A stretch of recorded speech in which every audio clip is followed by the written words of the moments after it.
Merci pour votre fidélité et bienvenue à tous dans ce flash d'information. Le Conseil constitutionnel vient de rendre publique sa décision après avoir été saisi par 24 députés de l'opposition d'un recours visant à faire déclarer contraire à la Constitution la loi enregistrée à l'Assemblée nationale sous le numéro 2025/08 adoptée par l'Assemblée nationale réunie en séance plénière du 2 avril 2025. Dans son délibéré, le Conseil constitutionnel a indiqué que l'article 1er de la loi N08/2025 adoptée par l'Assemblée nationale en sa séance du 2 avril 2025 est contraire à la Constitution.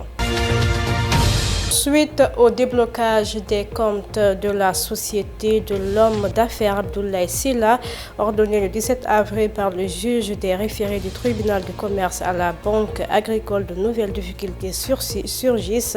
Cette fois-ci, c'est la Direction générale des impôts par le biais de son bureau de recouvrement qui a notifié à plusieurs banques de la place que la société Ecotra SA appartenant à l'homme d'affaires lui doit la somme de 5,451,499 francs CFA.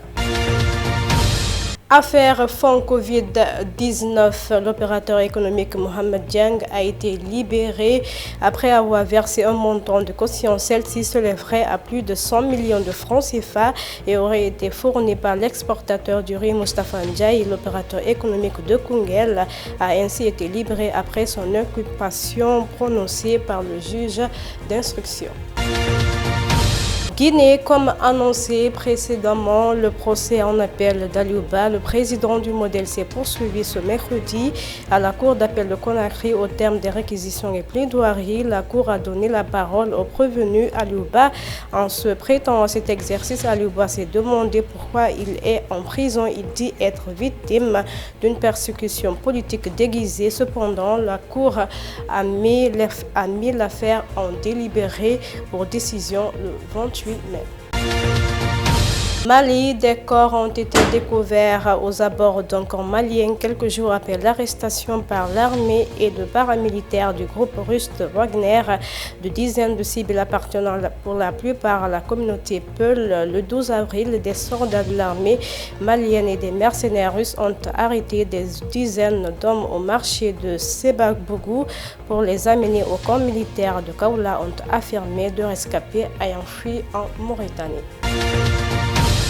Côte d'Ivoire, il a fallu moins de 24 heures au Parti démocratique Côte d'Ivoire pour riposter contre la radiation de son candidat désigné Tidjane Thiam de la liste électorale en vue de la présidentielle d'octobre prochain. Ce mercredi, le dit parti a appelé les Ivoiriens à une marche ce jeudi devant les tribunaux du pays. L'annonce de cette initiative a été faite par Simon Doro, le chef des députés du PDCI.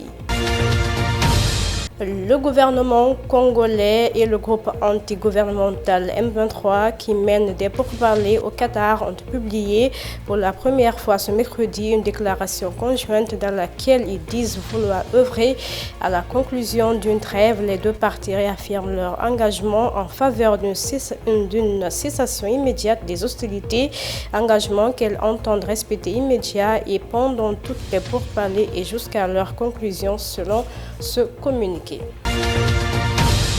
Ghana, le Conseil des ministres de la Communauté économique des États de l'Afrique de l'Ouest était en réunion ce 22 et 23 avril à Accra pour examiner les conséquences du retrait du Burkina, du Mali et du Niger.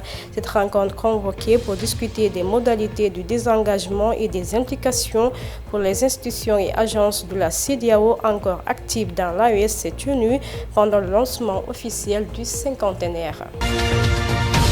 Actualité internationale pour terminer ce flash d'information. Au moins 9 personnes ont été tuées et 63 blessés dans la nuit de mercredi à jeudi lors de frappes russes sur Kiev. Cette nouvelle attaque des missiles, l'une des pires visant la capitale ukrainienne, intervient au moment où Donald Trump accuse Volodymyr Zelensky de saboter un possible accord avec la Russie. Merci à tous de l'avoir suivi.